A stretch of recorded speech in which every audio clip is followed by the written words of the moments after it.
L'euro est mort! Vive l'euro! Mais quel euro? L'euro numérique ou l'euro stablecoin? Cette semaine, il s'est passé énormément de choses sur les stablecoins euros. On va revenir sur toutes les news. Dans un premier temps, pour ceux qui n'ont pas suivi les derniers chapitres, on va voir les différences entre l'euro stablecoin et l'euro numérique. Dans un deuxième temps, on va voir les news, on va les passer en revue parce que c'est un bouleversement, il se passe plein de choses. Et enfin, je vous donnerai mon avis sur l'euro numérique, sur les stablecoins euros par rapport au grand reset. Voilà.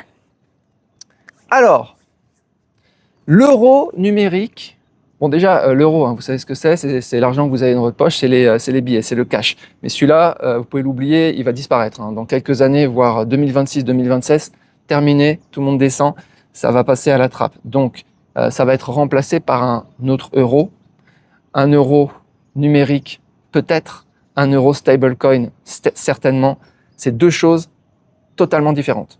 Euro numérique, stablecoin euro, séparation, frontière, ça n'a rien à voir. Alors l'euro numérique, c'est quoi? C'est un euro public émis par la Banque Centrale Européenne. C'est ce que Christine Lagarde veut mettre en avant. Elle ne veut pas du tout les stablecoins. Donc émis par la BCE, donc garanti par la BCE, donc garanti au plus haut niveau de l'Europe. Voilà, c'est donc une monnaie de banque centrale et cette monnaie, elle a quelques particularités qui font qu'elle pourrait être utilisée dans le cadre d'un grand reset, d'un contrôle total des populations, puisque elle contient, enfin ces contrats en fait, parce que ce sont des contrats numériques, contiennent une programmabilité, c'est-à-dire on peut mettre un petit peu n'importe quoi ce qu'on veut dedans. Par exemple, une date d'expiration, c'est-à-dire vous avez des euros à date d'expiration, des restrictions d'usage, vous pouvez uniquement utiliser les euros pour acheter ci ou pour acheter ça, et pouvoir utiliser donc cette monnaie pour pouvoir la lier à une identité numérique. Et ça rejoint la question du contrôle du crédit social. Donc typiquement, si vous êtes bien comporté, vous pouvez utiliser ces euros numériques pour acheter ce que vous voulez. Sinon, vous avez des restrictions d'usage. Donc ils pourraient mettre tout ça en place. Tout est techniquement faisable. Voilà. L'objectif qui est officiel, public, c'est pas du tout ça. C'est pour la souveraineté européenne. Et toujours la lutte contre le blanchiment, etc.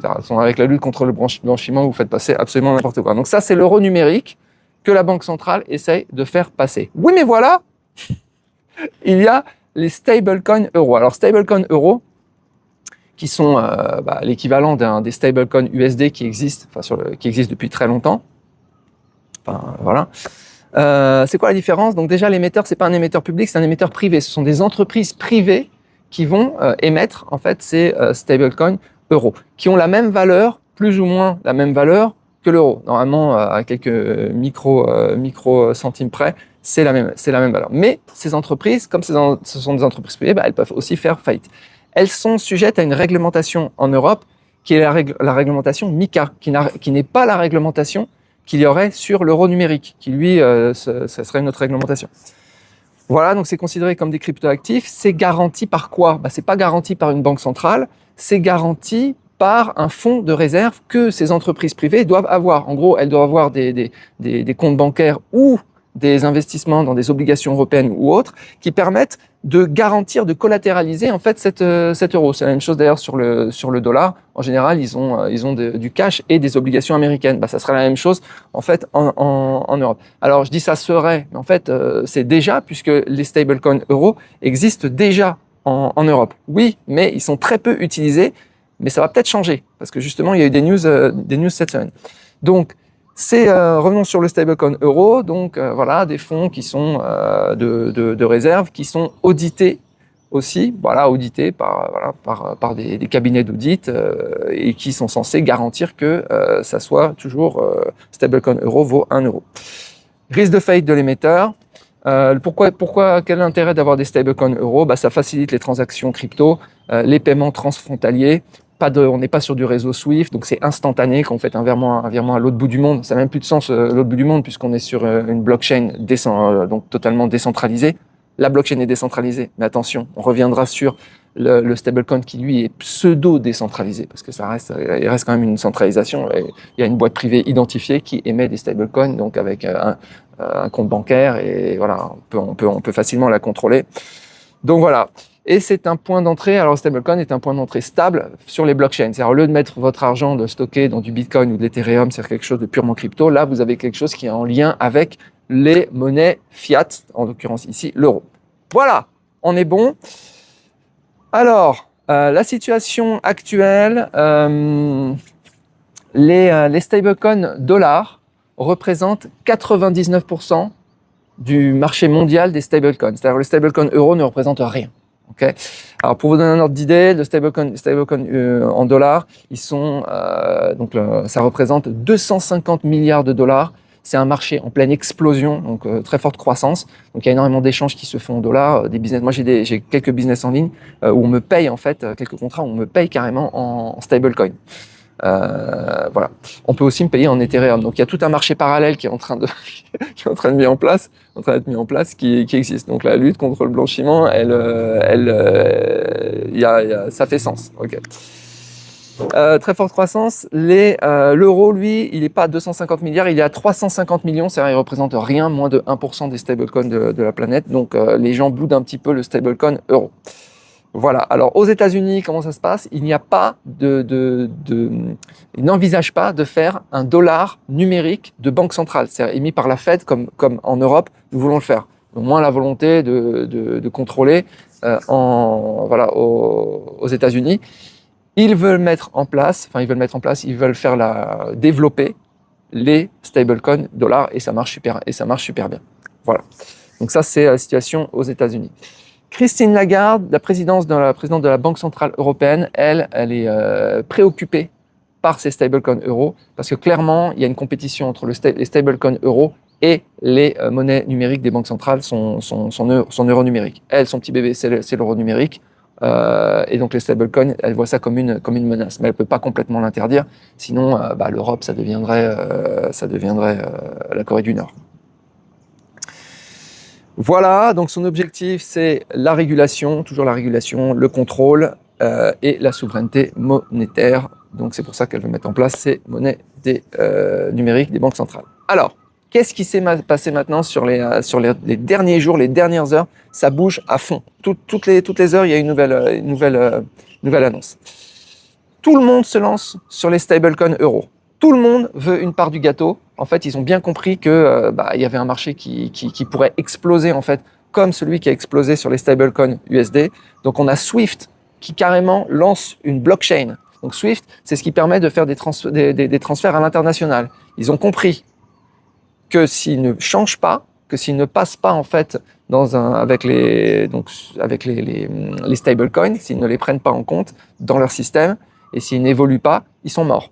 Clairement. Pourquoi? Parce que un virement, c'est même pas un virement, on envoie d'un wallet à un autre des USDC, ça prend 1 milliseconde, okay, et ça coûte que dalle. Okay. Alors qu'un virement Swift, le virement traditionnel, quand je vois des euros en dollars aux États-Unis, etc., c'est comme un petit pigeon voyageur. Donc Swift, c'est un pigeon voyageur et ça prend 3 à 5 jours ouvrés. Quand j'ai envoyé des euros en Thai baht, par exemple, pareil, pigeon voyageur. De Singapour à la Thaïlande, pigeon voyageur, des frais en veux-tu en voilà, des frais de change de folie qui ne sont pas prédictifs en plus. C'est-à-dire qu'on t'envoies des euros, ça arrive en Thai baht, tu sais pas exactement quel taux de change va être utilisé. Tout ça est terminé et va voler en éclats avec les stablecoins, transfert instantané, prédiction du taux de change qui va être utilisé, etc., etc. Donc c'est juste une révolution. Ça ne peut pas ne pas passer parce que technologiquement c'est plus avancé. Donc Swift, eux ils se disent on lance carrément notre blockchain et on facilite toutes les transactions sur tous les stablecoins. Voilà, donc ça va faciliter les paiements transfrontaliers, les paiements internationaux, réduction des frais, paiement instantané au lieu de plusieurs jours, prédiction de taux de change. Donc grosse évolution. Je pense même que le Swift d'aujourd'hui avec le virement qu'on fait, tout va voler en éclats. Hein. IBAN, tout va être éclaté. C'est-à-dire parce que la blockchain permet des choses que le monde centralisé ne permet pas. Donc ça, c'est Swift. Okay, Swift qui est américain. Swift, d'ailleurs, c'est rigolo dans cette histoire. Un Swift qui peut bloquer les virements. Vous vous souvenez, dès qu'il y a eu la guerre Ukraine-Russie, etc. Swift a dit plus de virements, avec la Russie, plus de visa pareil centralisé, terminé, Mastercard terminé. On voit les limitations en fait du monde centralisé qui est un monde de contrôle. et donc qui met en vulnérabilité en fait tous les pays. Voilà. Mais dès que tu passes sur la blockchain, il n'y a plus personne qui contrôle. Il n'y a pas de support client, il n'y a plus personne pour bloquer rien du tout. Sauf évidemment si tu mets de la programmabilité à l'intérieur. Ça, c'est une autre histoire. On va revenir dessus. Lancement, Société Générale qui lance stablecoin SG Forge, carrément dans la défi, filiale de l'actif numérique. Société Générale officiellement lancé des stablecoins, tout ça c'est cette semaine, adossé à l'euro et au dollar américain, EUR-CV, USD-CV. Ah oui, les stablecoins, pour ceux qui ne savent pas, il y a toujours une petite lettre, un petit truc à la fin. Donc, par exemple, euro, s'il est émis par la société Circle, ça va être euro-C. Donc tu peux avoir euro-C, USDC, USDT, machin. Donc là on a des EUR-CV. On parle d'un euro digital, mais on parle de plein de stablecoins euro et USD, parce qu'ils sont émis par des sociétés différentes, donc ils cohabitent en fait. Donc on a plusieurs stablecoins, c'est pas que un. Donc voilà, donc la Société Générale qui lance donc son protocole de finance décentralisé Morpho Uniswap. Donc eux ils se lancent à fond sur les stablecoins euros, ils essayent de prendre des parts du gâteau. La Deutsche Börse, la bourse de Francfort qui s'associe à Circle qui est la société qui émet les USDC aux États-Unis, donc un des stablecoins aux États-Unis, qui est un des plus gros avec USDT. On parle de dizaines ou de centaines de milliards. Donc eux, ils veulent développer probablement l'euro-C, qui est déjà en activité mais qui est peu utilisé. Le fait que des banques et des bourses et des gens et des institutions qui ont pignon sur rue viennent à garantir tout ça, va faire qu'il y a des gens qui vont quand même commencer à avoir confiance dans les stablecoins et mettre de l'argent dedans. Est-ce que c'est bien? Est-ce que c'est pas un cheval de Troie du grand reset? Nous allons voir ça dans la dernière partie de cette vidéo. Donc, Bourse de Francfort, adoption des stablecoins euro, place de marché titre allemande associé à Circle, l'émetteur, ok. Et donc, ça va être présent, alors là, c'est très intéressant, ça va être présent, ces stablecoins vont être en cotation sur les plateformes d'échange numérique de la bourse de Francfort. C'est-à-dire, sur cette bourse, vous avez tout, actions, obligations, etc. Et maintenant, vous avez les stablecoins, c'est-à-dire vous pourrez échanger, acheter des choses en stablecoin. Plus besoin d'acheter, bientôt, voilà, vous voulez acheter une action, vous n'avez plus besoin d'euros pour le faire. Vous pouvez utiliser des euros-C qui seront sur la blockchain. Voilà. Donc ça veut dire qu'en fait, on pourra faire des business en blockchain, récupérer sur la blockchain, récupérer des cryptos, et avec ces cryptos, investir, etc. Donc on sortira pas de l'écosystème en fait blockchain. Donc là, c'est sur la blockchain Ethereum. Mais c'est pas fini. Cette semaine, regardez ce qui s'est passé encore. 9 grandes banques européennes. On a ING, Unicredit, Kexabank, KBC, Danske Bank, DK Bank, Banca Sella, SEB. Donc on a 9 très grosses banques au niveau européen annoncé la formation d'un consortium en vue d'émettre des stablecoins libellés en euros. Et ça change un petit peu la donne parce que si c'est une petite société privée du fond du Cantal qui garantit rien du tout et qui émet des stablecoins, tout le monde s'en fout. Aujourd'hui, il doit y avoir une dizaine de stablecoins euros qui sont totalement anonymes et personne va dessus. Mais si ça commence à être des grandes banques, il se peut que les gens commencent à avoir un peu de confiance. Voilà. Pas sûr, mais bon, étant donné l'état des banques en Europe. Voilà, donc il se passe énormément de choses sur ce secteur des stablecoins euros. Moi, je stocke pas mal de valeurs en stablecoin USD. Je ne sais pas si c'est une bonne idée. Alors, situation, qu'est-ce qui va se passer maintenant sur entre la guerre ou la compétition ou la cohabitation entre les stablecoins euros et l'euro numérique qui n'est pas encore là, stablecoins euros qui sont déjà là, mais qui ne sont pas encore bien développés. Alors la compétition est inévitable, la cohabitation est très improbable.